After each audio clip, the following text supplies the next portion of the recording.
നമുക്കിന്ന് മസനഗുടി രസം ഉണ്ടാക്കിയാലോ? അമ്മയുടെ നാടേ ഊട്ടിയിൽ മസനഗുഡിയാണ് കേട്ടോ. അമ്മ ജനിച്ചതും വളർന്നതും ഒക്കെ അവിടെയാണ്. അപ്പോൾ അവിടെ ഇങ്ങനെയാണ് രസം ഉണ്ടാക്കുക എന്നാണ് പറഞ്ഞത്.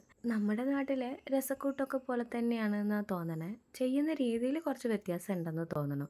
ഓയിൽ ഒഴിച്ചിട്ട് അതിലേക്ക് കടുക് പൊട്ടിച്ച് കായ്മുളക് ഒരു 3 ഇട്ടിട്ട് ഒന്ന് ജസ്റ്റ് മൂപ്പിച്ചതിന് ശേഷം ആ 2 തക്കാളി നമ്മൾ അരച്ചെടുത്തില്ലേ അത് അതിലേക്ക് ഇടുക. പിന്നെ മഞ്ഞൾപ്പൊടിയും കായപ്പൊടിയും ഇട്ടിട്ട് ഒന്ന് അത് ജസ്റ്റ് ഇളക്കി കൊടുക്കുക. കുരുമുളക് ജീരകം ഒന്ന് അരച്ചെടുത്തിട്ട് പിന്നെ അതിലേക്ക് മല്ലിയില, കറിവേപ്പില, വെളുത്തുള്ളി കുറച്ച് അധികം വെളുത്തുള്ളി എടുത്തിട്ടുണ്ട് കേട്ടോ.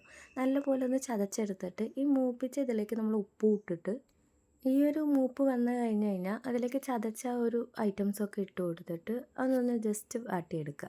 എന്നിട്ട് പുളിവെള്ളം ഒഴിക്കുക. പിന്നെ ആവശ്യത്തിന് നമുക്ക് എത്രത്തോളം വെള്ളം വേണോ അത്ര വെള്ളം ഒഴിക്കുക. അതിലേക്ക് പാകത്തിന് ഉപ്പ് ഇട്ട് കൊടുത്തിട്ട് ഇതുപോലെ ഒരു തിള വരുമ്പോൾ ഓഫാക്കുക. അത്രയേ ഉള്ളൂ. പെട്ടെന്ന് തന്നെ റെഡി ആവും കേട്ടോ. രസമൊക്കെ ഉണ്ടാക്കുമ്പോൾ ഏറ്റവും വലിയ കോംബോ എന്ന് പറയുന്നത് അതിൻ്റെ കൂടെ പൊരിച്ച മീനൊക്കെ ഉണ്ടാവുന്നത് കേട്ടോ. അപ്പോൾ കുറച്ച് മുള്ളൻ പൊരിച്ചതും അയില പൊരിച്ചതൊക്കെ ഉണ്ടായിരുന്നേ. ഉണ്ണിക്കൊരു ബൗളിൽ ഇതുപോലെ കൊടുത്തു കഴിഞ്ഞാൽ ആൾ ഒഴിച്ചൊഴിച്ചങ്ങ് കുടിച്ചോളും. കുട്ടികൾക്ക് വരെ ഇഷ്ടപ്പെടുന്ന ഒരു റെസിപ്പി തന്നെയാണ്. അപ്പോൾ നമ്മുടെ നാട്ടിലെ രസവും ഈ രസവും തമ്മിൽ എന്തെങ്കിലും വ്യത്യാസമുണ്ടോ? ഞാൻ പിന്നെ ഇതുവരെ രസം അങ്ങനെ ഉണ്ടാക്കിയിട്ടില്ല. അമ്മ തന്നെയാണ് മെയിനായിട്ട് ഉണ്ടാക്കുക.